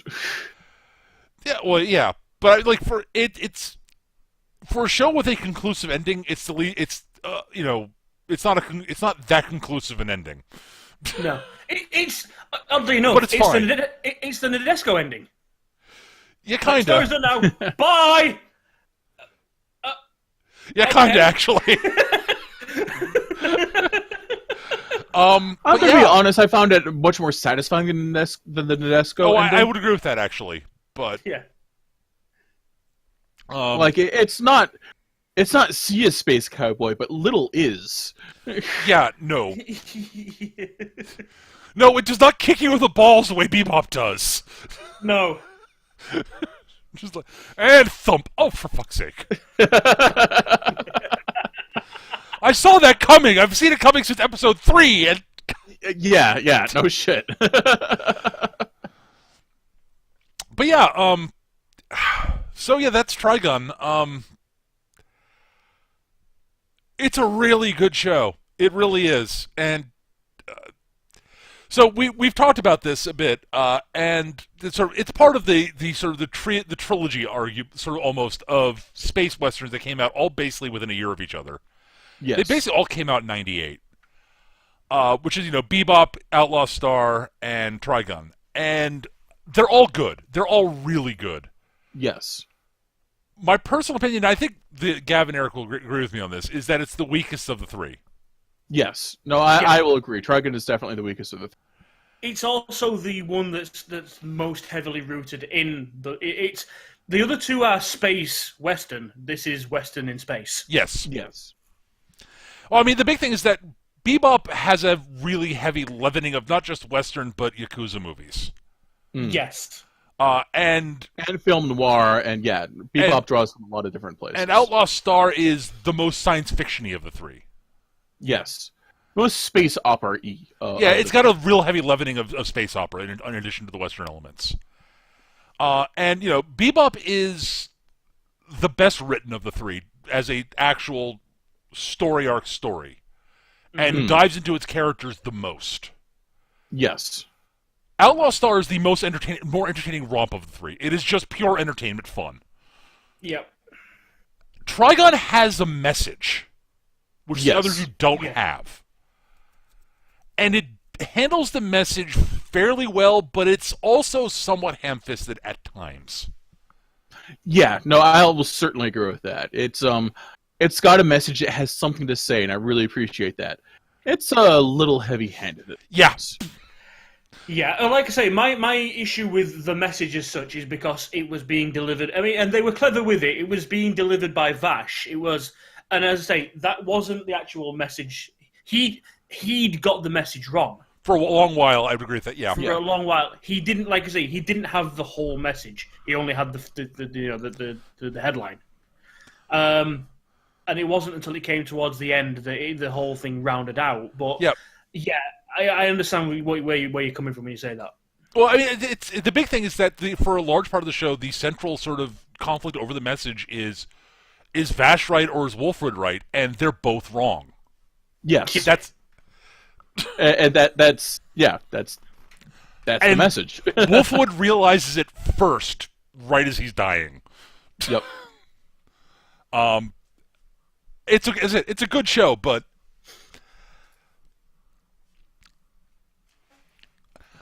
it's unfortunately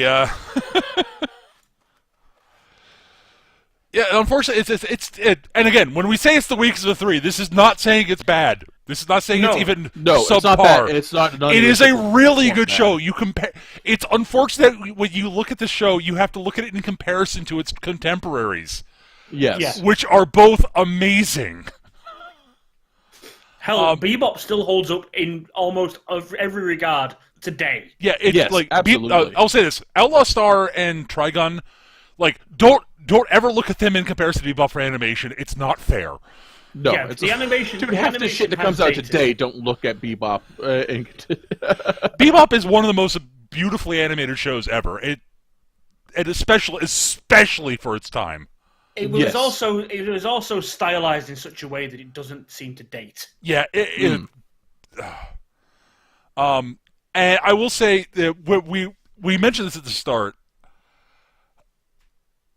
It's so criminally unfair to Martian Sister Nadesco that it came out in '98. Yes. Yeah, Because so it is the forgotten show of '98, and it is so good. this is the thing. When we're saying this, this is the weakest of the three. It may very well be, but it wasn't forgotten like Nadesco was. Which is a crying shame for Nadesco because it's as good as Trigun or Outlaw Star. Yes. It's just not the same genre. Yeah, it was pure. That's the reason it's forgotten. Is we've got these three space westerns, and then we've got this science fiction comedy over here. Right.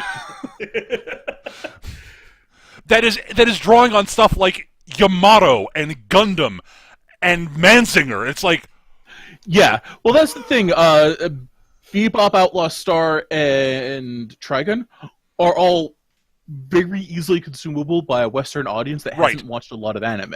right. Like, Whereas, yeah, Nadesco its influences are, as I said, Yamato and the Super Robot shows, and a little bit of and some elements of Gundam, and then they're blending it with comedy because awesome. awesome. The thing is, you don't get a lot of that going into Nadesco cold. Right. Yeah. And You this have is to before the watch internet some was of a that thing. somewhere at some point for Nadesco to really register. It's still And it's still a good show despite that. Yes. And it is true that You just need the context. It's true that you see a lot of even with Western cinema does it. When you get a niche, and like I say, '98 was the year of the space western. Yep. That's it. Yep. Other things came out. That's what it was remembered for. Just like the mid 2000s, 2010s, and all the rest of it. It's all superheroes. Right. Yep. And yeah. There's a lot of good shows coming out that get ignored because they're not appearing on other people's radar because all they're looking for is the next show that's going to try and knock off My Hero. or whatever else is coming out at the time. So they look for similar things that are doing similar things to that show. Right. And that does sometimes happen. But again, I mean, like I say, this is no reflection on Trigun as itself as a show. It's still a very, very good show. Yeah. So I guess we're into final thoughts here. Gav, we'll just go Gav you, and then me, then Eric, because it's his suggestion. He gets to go last. Yes. So the trilogy is complete, as we've said. As Peter said, it is the weakest of the three. I'll admit it took me a while to get into Vash as a character, just because I was really worried at the start that we were going to get. I don't want to say worried as in it's a bad thing, but I was expecting it to be something along the lines of Captain Tyler. Where it's this guy that's earned this massive reputation through absolutely no fucking credit of his own. And there's a little bit of that. It's an undeserved reputation, but not for the same reasons. It's the wrong... his reputation, it's the wrong reputation he should have. Yes. And it takes a good few episodes, like five or six episodes, until he actually shows that no, actually, this guy he's competent. He knows what he's doing. He's actually worthy of the respect and fear in some cases that people give him. And there is something here. There's a deeper story. It's not just going to be the lucky fool in a western, which worried me at least initially for the first couple of episodes. After that, yeah, I mean, I'm not a fan of straight westerns as such, but it introduced enough science fiction for me to actually, to start. Oh, okay, there's theories and there's stuff, and there's a spaceship! Yay, spaceships! And it kind of expanded because in the first couple of episodes, you don't even realize this is alien planet, X or whatever it's called. It could quite easily be post-apocalyptic Earth or anywhere else, and it's until the universe expands on itself as the story goes on, which I kind of liked. But I mean, for once, we haven't actually spoiled a lot of this show. There's a lot of stuff happens in this show. Yes, the episodes are really busy. There's a lot of heart in it, far more than I expected. Like I said, to start off with. And there's a lot to make you think. I mean, bottom line, yeah, it is, like I said, it's the weakest of the three, but it's still an extremely good show. Well worth your time. If you haven't watched it for some reason, like me, go watch it. It's worth it. And yeah. Yeah, unsurprisingly, I like the show a lot. There are a lot of ways I could pick it apart if I really, really wanted to, because I think it also has aged the least well of the three. In a lot of very small ways. There are a lot of little ways in which the animation seems more dated than the animation Outlaw Stars does, despite the fact that I don't think it is actually technically. I think there's stylistic choices that ape back to like early '90s animation. There are a bunch of sort of facial tics and sort of art things they do that remind me mostly of Slayers, honestly. Yes. Yeah. And Slayers is not the first season of Slayers is not as well animated as this is. It's 6 years earlier, no shock.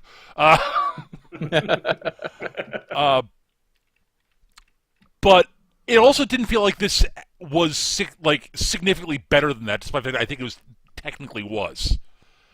And I think it's largely just art style choices that it feels more dated than the other two do. That said, it's a great show. I love it. I love it to pieces. It's a lot of fun. I don't know what else to say. I mean, I guess I could also say it doesn't have as good music as Bebop or Outlaw Star either. No, that's actually one thing I would like to revisit, because we don't often speak about the music, and I was really underwhelmed by the intro to this show. It's just a really generic guitar riff. Yeah, I'm not a big fan of the Gav and I aren't fans of the intro. Eric kind of likes it. I like it. Honestly, I also listen to old school industrial music, so it kind of the thing is the theme for me sounds like the band, well, the guitarist that they released warming up while they're waiting for the actual, to start playing the actual theme.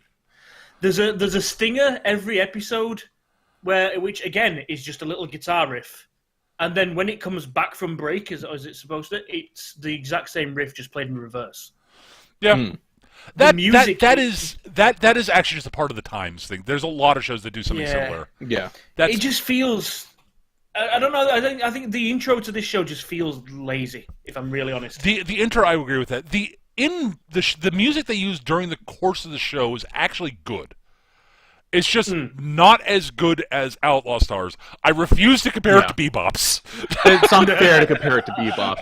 That's. There is. I literally can think of one show where I can compare. Dude. There is literally one show I can think of which uses music as anywhere near as well as Bebop, and that's Samurai Champloo, which is also Watanabe. So yeah.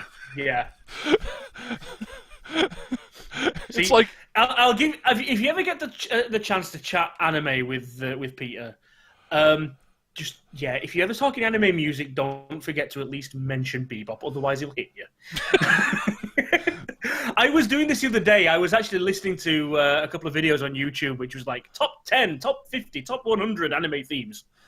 And it was all the same generic Euro synth crap that, blends into one song. And apparently the only song that's ever been made pre-2000 is Cruel Angel's Thesis. and Peter said, so wait, was there no Bebop on there? I said, well, I'm guessing no, because it's not Western. And no, fucking... Yeah, it's like, wait, it's an anime theme! I've got the album! Okay, Peter, I'm not insulting you. I understand. It's somebody else's choice, not mine. I know. I own I own the first 3 discs of the Bebop soundtrack. There's more than 3 discs of a soundtrack for Bebop. This should tell you something. But yeah, that is a discussion that the top whatever music thing and like Cruel Angel's Thesis. Anyways, back to Trigun. Yes. My point was the music. It uses music fine. It's just none of it's memorable. The stuff that they use in the show. There's a bunch of good music, like sort of Western stings and musical bits. Some nice little bits of jazz here and there. Mostly sort of more Western stuff, though. And it's fine, but it doesn't really stick out. It sort of punctuates the scene reasonably well, but not great. But yeah,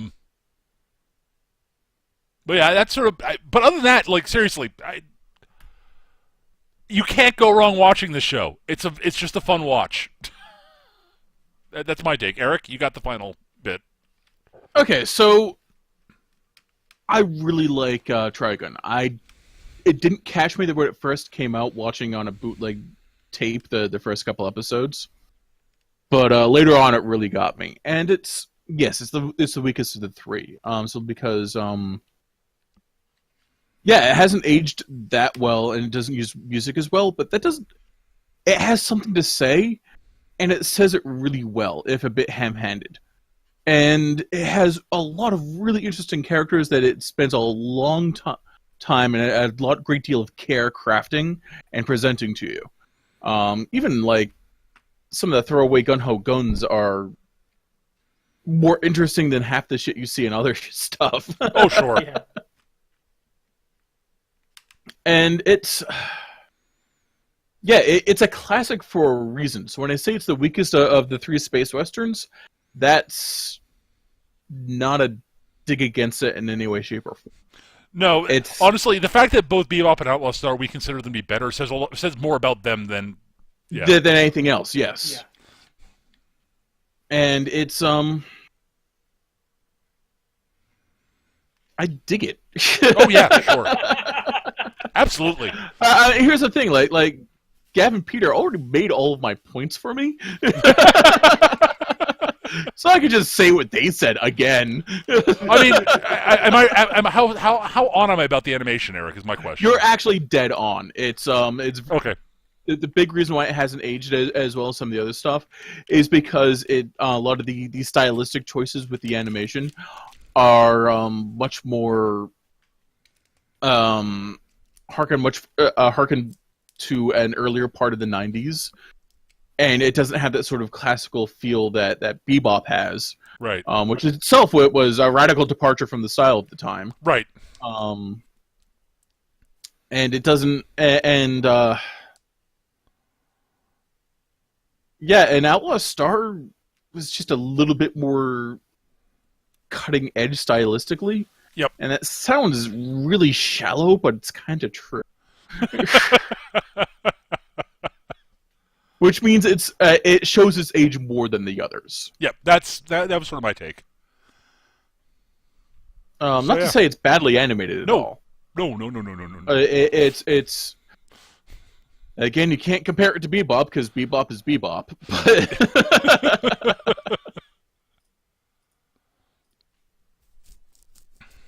But yeah, I dig it. It's good. It's here's the thing, like anime from the 90s, you've got Slayers, Evangelion, these three. And then it's not until 2000 when you start having stuff that's sort of part of the Gestalt old taku. Well, yeah. I mean, you're leaving out a bunch of shonen stuff in there.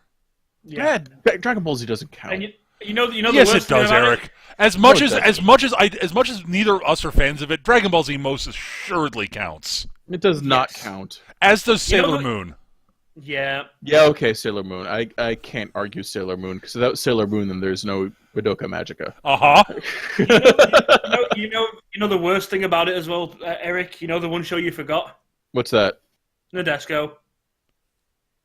But the Nesco's not part of the Gestalt that I was talking It's not part of about. the Gestalt, though. He's right. Oh, I thought you were saying just shows from No. the 90s. Sorry. No, No, he's talking about this sort of big Gestalt sort of thing that part of the what forms yeah, the the big names in anime. Right, the influentials. Okay. But Eric, without Dragon Ball and Dragon Ball Z, there's no Naruto, Bleach, or One Piece, and without those, and Eric, without those, there's no My Hero Academia. There is no Shokugeki no Soma.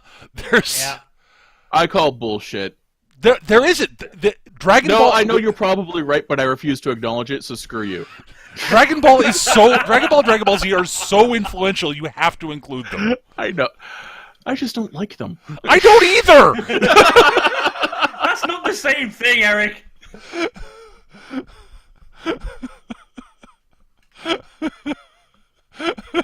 I'm not a fan of Dragon Ball and Dragon Ball Z, but dear God, like without that, and without Yu Yu Hakusho, also. You're right, but that doesn't mean I have to like it. Or admit it. All right, we should wrap the show up here, folks. Thank you everybody for watching. I'll be back with the next time with Gav's most recent selection, which is Gav. Something a little bit different. I actually came across this one more as a movie than a series, but I've discovered it was a 3-hour movie at the time because it's a 6-episode series that got condensed. And recently, for its, I think it was its 25th anniversary, because it's 30 years old now, it got a second season, which takes the whole thing to 12 episodes, which is right in our ballpark. So we're going to do Gunbuster. All right. I've not seen it, so it should be interesting. Although I've heard of it. Same. I've heard the name, just haven't watched it. So, woo! We'll be doing Gunbuster next, guys. Thank you everyone for watching. Hope you all enjoyed it, and we'll see you guys next time. Take care. Have a great time, everybody. Bye, Bye-bye. humans.